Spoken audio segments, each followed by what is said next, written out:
અરવલ્લી જિલ્લો જ્યાં સતત બીજા દિવસે મન મૂકીને વરસ્યા મેઘરાજા। જિલ્લાનું મુખ્ય મથક મોડાસા થયું પાણી તો માલપુરમાં માર્ગો ઉપર નદીની જેમ પાણી વહેતા થયા। મોડાસા શહેરમાં ધોધમાર વરસાદ વરસતા રસ્તા પાણીમાં ગરકાવ થયા।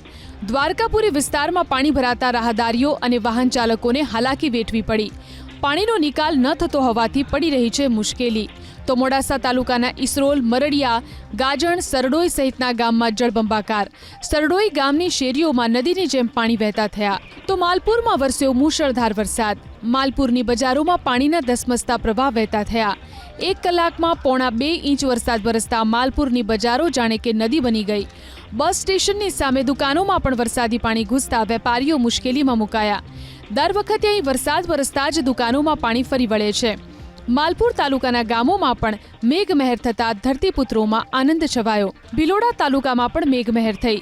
ભિલોડા તાલુકાના શામળાજી, મકરોડા, લીલછા, રીંટોડા, દોડવાણી સહિતના ગામોમાં વરસાદ વરસ્યો।